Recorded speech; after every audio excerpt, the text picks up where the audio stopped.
آ رہی تھی صاحب. یہ اعلان اندازہ لگائیے قرآن کا کتنا عظیم الشان انقلابی اعلان ہے کہ شخصیت پرستی کی جڑ کاٹ کے رکھ دی.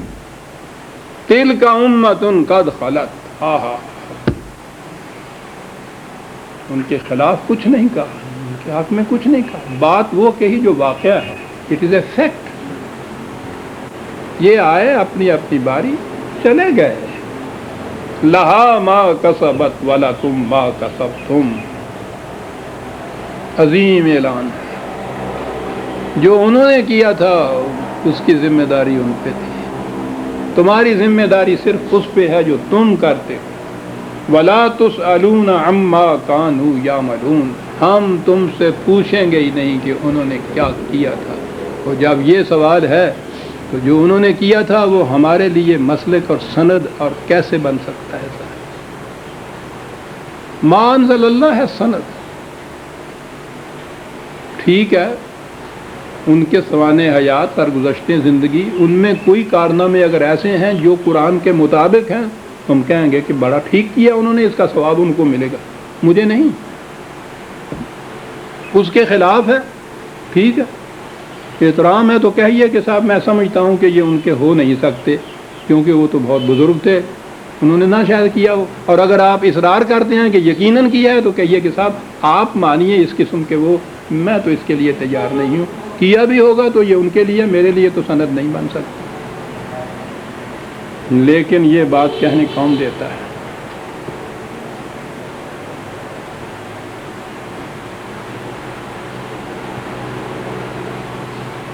اقبال نے اس کو ایک عمدہ دلیل دی ہے اس کے لیے کہ خوشبودے اگر مرد نکو پہ ز بندے پاستاں آزاد رفتے. بڑی چیز ہے یہ کہ یہ جو مسلک ہے کہ صاحب اسلاف نے یہ کہا اس لیے ہم اس کے پابند ہیں. یہی چیز ہے. اگر اس ذہنیت اس عقیدے سے آزادی حاصل کر لی جائے تو بڑی چیز ہے یہ. اور اس کے لیے دلیل یہ ہے کہ اگر تقلید بودے شیوائے خوب پیغمبر ہم رہے اجداد رفتے. اسلاف کا مسلک ہونا ہی اگر سند ہوتا حق کی تو پیغمبر اپنے اجداد کے مسلک کے اوپر چلتا. اور ہر پیغمبر نے تو اپنے اجداد کے مسلک ہی کے خلاف آواز اٹھائی سب سے پہلے. قرآن نے اگلی آیت میں یہ بات کہی ہے، ابھی آتی ہے وہ. اقبال انہی سے یہ چیزیں لیتا تھا. اگلی آیت میں قرآن نے یہ بتایا ہے اسوہ ابراہیمی جس کے لیے کہا ہے کہ تمہارے لیے ابراہیم کی زندگی میں اسوہ ہے. کس مقام پہ کہا ہے ابھی آتی ہے. ابھی تو یہ سنیے قرآن یہاں کیا یہ کیا کہہ کے قرآن اس کی تردید کرتا ہے کہ یہ کہتے ہیں کہ ہم تو اسلاف کے مسلک پہ چلیں گے. وَكَذَلِكَ مَا أَرْسَلْنَا مِن قَبْلِكَ فِي قَرْيَةٍ مِّن نَذِيرٍ. یہ کوئی نئی بات نہیں ہے جو کچھ کہہ رہے ہیں. اس سے پہلے بھی یہی بات تھی. کسی بستی میں جو ہم نے رسول بھیجا جو انہیں وارن کرتا تھا کہ جس راستے پہ تم چلے جا رہے ہو اور اسلاف کا راستہ کہتے ہو یہ تمہیں تباہی کی طرف لے جائے گا. یہ جو خدا کی طرف سے میں حق لایا ہوں اس کو قبول کرے کیجئے. تو کہا ہر نبی نے یہ کہا اور ہر نبی کو کیا جواب ملا؟ الا قال مترفوها انا وجدنا على اباءنا على امه وانا على آثارهم مقتدون. مترفون کی بات میں ابھی بتاتا ہوں. جواب یہ ملا کہ نہیں صاحب ہم نے اپنے اسلاف کو ایک راستے پر چلتا ہوا پایا ہے اور ہم اسی کے اوپر چلتے جائیں گے. کن کی طرف سے جواب ملتا تھا؟ قال مترفوها. بڑا جامع قرآن لفظ کہا گیا کہ وہ جو محنت کے بغیر دوسروں کی محنت کی کمائی کے اوپر عیش مناتے ہیں ان کی طرف سے یہ جواب ملتا تھا. ہاں بات یہاں عقیدے کی نہیں آئی. یہ تو سوال سارا معاش کا آ گیا.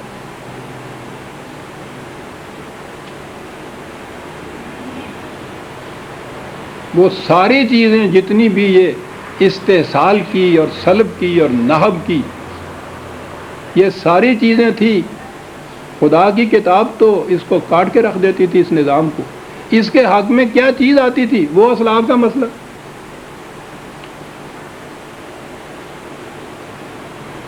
آج بھی ہمارے ہاں کے مذہبی حلقے سے اسلام کے معاشی نظام کے اوپر جو کچھ لکھا جاتا ہے وہ اس قسم کا کیپٹلزم ہے جسے کیپٹلسٹ کنٹری بھی چھوڑ چکی ہوئی ہیں.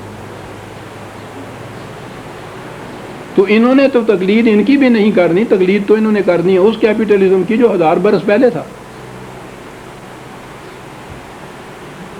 ان کتابوں میں دلیل کیا دی جاتی کہ فلاں صحابی تھے، ان کے پاس صاحب اتنے لاکھوں روپیہ ہوتا تھا، فلاں تھے ان کا تجارت کا وہ قافلہ یہاں سے وہ مصر تک جاتا تھا، فلاں تھے ان کے چلے جا رہے ہیں. سند یہ ہے. کون ہے یہ جو کچھ کہنے مترفوزہ؟ سوچیے عزیزان من، بات تو قرآن عقیدے کی کر رہا ہے. یہ کون لوگ ہیں جن کی طرف سے یہ جواب ملتا ہے؟ سہل انگیر، اس لفظ کے بڑے بنیادی معنی ہوتے ہیں تیرے افے. سہل انگار، محنت سے جی چرانے والا. الفاظ میں کہتا ہوں، شکل آپ اپنے سامنے لے آئیے خود.